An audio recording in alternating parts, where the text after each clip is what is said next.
Maureen, thanks for coming in. To bond with me, I'll just, yeah. I hope everyone is keeping well and looking after themselves. Yeah, I'm shooting on a night again. I've been told that I'm shooting most of my videos at night, so I'll try to find. I mean, the weather is getting really nice now, and we're having like longer days, so I'm hoping to be able to get something on during the days. So yeah, plus work as well. So sometimes it's difficult during the day, but yeah, we'll chip those in as we get on. We still have all the time. Yeah, I hope everyone is good and keeping and looking after themselves. Welcome to my channel. My name is Maureen Duro, and yeah, I'm glad that you're here. If you haven't subscribed yet, please click the link below and subscribe to my channel. And yeah, keep sharing, keep liking, so we can share more related content. Yeah, so as you might have already seen on the topic, today we are going to talk about something that has been everyone has been asking about recently. It's been a hot topic sort of since towards the end of last year. So I just thought, you know what, I might as well just touch on it, and just probably share some of my knowledge with some of the research that I've done. And yeah, it might be helpful to somebody somewhere who wanted to know. So yeah, I'll just get on with it. And yeah, I hope you like it, and I hope it's helpful to somebody somewhere. Yeah, so as you've already seen, so we're gonna talk about the changes with the UK immigration visas that were announced towards the end of last year, I think around about the 4th of December. Some of the changes towards immigration, I think one of the aims was for them to reduce the number of immigrants that were coming into the country. So basically, I'm just going to share a summary and and you might be able to pick from that as to what might be applicable for you, especially yeah, if you're planning to move to the UK, and or if you're already here and you're on a different type of visa, you're planning to bring a family member, you're planning to bring a spouse or kids, and just sort of get some knowledge as to how this might be applicable for you and what you might do moving forward. Yeah, so stay tuned. All right, so this plan, from what I know, the plan that was released, it was called the 5-point plan, but it's not really a 5-point plan, because I think it's a lot of things that are all condensed into a sort of summarized into 5 points to try and reduce the rates of immigration. So I'll just sort of summarize some of it, some of the main aims of it. So yeah, so I'll get on with it. And just to sort of briefly briefly explain what this is all about, for those who might be watching and probably wondering if you're looking into coming to the UK, or maybe you're already here and you're on a different type of visa. You're on tier 2 visa, and you're probably wondering, you've heard about the changes that were going to happen, that were announced in December, but you're not quite sure. I hope this is helpful. I'll put a couple of links here that you might probably go and look into as well for your own proper research and knowledge, just so you're aware if this is something that you're looking into. So as we know, the government announced future changes onto the visa rules, and I think that was towards the end of December, and they did call it the 5-point plan. However, there are a couple of things in there that are going to be changed. I think they were like compacted. So one of the changes, I'll just like a summary of the aim of the changes was social workers will not be allowed to bring dependents.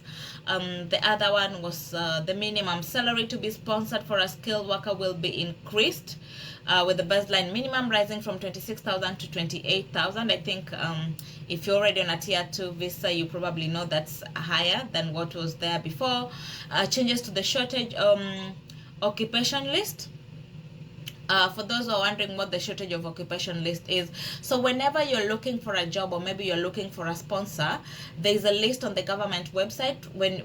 It's called the shortage of occupation list. So when you click on this list, you might be able to view all the different job roles that the government of UK allows sponsorship for.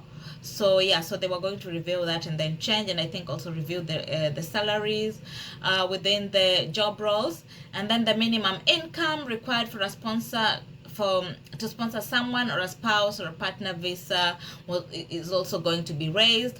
And then the other thing that they were going to do is to review the graduate visa. So that's basically just a summary if you put it into the 5-point plan. So yeah, one of the things that some of the things that have already been done. So like banning the newly arrived care workers from bringing their family. I think that has actually that is meant to be implemented on the 11th of March. And then the skilled worker minimum salary increase that will happen on 4th of April. Yeah, so I think those are the timelines. So I'll just give you a summary of some of the timelines for most of these changes as to how they are going to happen. If that's something that you're probably looking into and you might want to know, okay, fine, so when are these changes going to be implemented? So some of them, like two of them have already been implemented. The student visa, the UK student visa rules amended to prevent most international students from being accompanied to or joined by a dependent. That was already implemented, so that's already done. UK student visa rules, I mean, students are no longer allowed to, most of them are not allowed to bring their spouses. And then while studying in the UK, that is. And then on the 31st of January, they also did implement activities visa. So they did, although they did expand, the other one that they have also implemented on the 6th of February, they implemented the increase of the health surcharge, increasing it by 66%.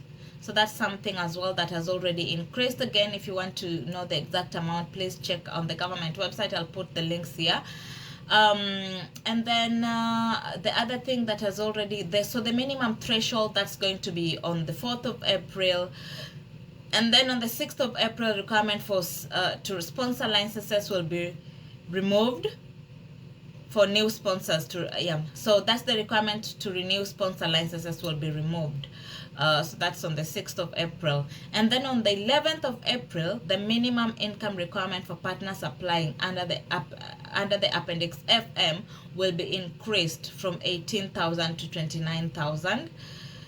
Yeah, so I think those are just that's a summary of some of the timelines, and just probably briefly explains as well some of the things that they've already done. And just to sort of expound on how this might affect us or might affect anyone who is looking, I'll talk about the care workers. So care workers will be increased from 18,000 to 29,000. Yeah, so I think those are just that's a summary of some of the timelines, and just probably briefly explains as well some of the things that they've already done. And just to sort of expound on how this might affect us or might affect anyone who is looking, I'll talk about the care workers. So care workers and senior care workers already on this route. So these are some. So having said all of that, there are still some caveats and some of the things that have already also been mentioned. I'll just put a link here, but please also just do your proper research. Yeah, so care workers with the senior occupational list of 6145. So if you've already applied, if you're already on a tier 2 visa as a senior care worker or a care worker, you will know this is the current SOC code. So you will be able to remain with they'll be able to remain with the dependents, including extending, changing the employer within these SOC codes, and attaining settlement. So where a care worker or a senior care worker is in the route before migration rules changed, but has not yet brought the dependents, you will be allowed to bring the dependents during the sponsorship on this visa. Yeah. And then individuals who are in the UK or on any other route, including where the route permits dependents who switch into the care visa, on the care worker or senior care worker visa, you'll not be able to stay. They will not be able to stay with the dependents. So those are those people who are already in the UK on any other different route, including where the route permits you dependents. And you're probably planning, let's say, I'll probably say like students mostly, because in the past I was working, I do know there are a couple of students who had wanted to switch. So if you're probably a student or someone who wants to switch into a care worker visa, or looking for a different visa, and you're planning to bring your dependents, you will not be allowed because this will already be implemented. And then care providers who are sponsoring care workers exclusively in non-regulated activities and therefore required to be registered by the CQC before the rules changed should be able to continue to sponsor these workers, including the extension of the visa on the times, but they will not be allowed to renew hire new ones. So these are the companies that have already been bringing in care workers in doing unregulated activities. They will not be allowed to bring in new care workers. And then the salary threshold, so the shortage of occupation list is going to be reviewed. And then the family immigration, so just to mention something on the family immigration minimum income, so those who already have a family visa within the 5-year period partner route, or who apply before the minimum income threshold is raised. Remember when I mentioned earlier that the minimum threshold is going to be raised, you will continue to have your applications assessed. The current income requirement will not be required to meet the increased threshold. So this will be in the case of children seeking to join their or accompany their parents. And then anyone granted fiancé visa before the minimum income threshold is raised, that's like I said earlier, on 6th of April, you'll be assessed against the current income requirement when you apply for a family visa within the 5-year partner route. So if you're planning to apply, I hope if you've already started to apply, then yeah, I think there's still a chance. Those already in the UK on a different route and applying to switch into a 5-year partner route after the minimum income requirement has been increased, you'll be subject to the new income requirement, which is already raising the threshold. And about the graduate route review, again, this is so just a debrief. This is something that is also going to be reviewed, because apparently they said they want to prevent abuse of the system. So I think that's something that we need to look out for.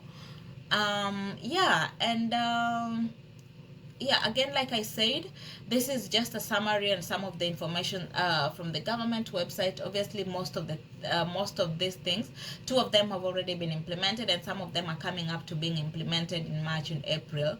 So please, if you've already applied, then you being to be assessed based on the current rules, but that's before all the other rules and all the other changes are implemented. So yeah, but please, if you're planning to bring anybody, if you're planning to bring a family member, please look into this, because there's been a lot of changes that have been made, and I hope this is helpful. I'll put the links in here so that you can do your own personal research. And yeah, again, as always, I hope this information is helpful. Wishing you all the best, and all the love, and all the best with your applications. And just let me know if this is helpful, if there's any other information that you might need. And yeah, I'm always happy to go and research and share it with you guys. So thank you again for coming to my channel and for listening to this, and I hope to see you next time. Have a great time, have a great week, and look after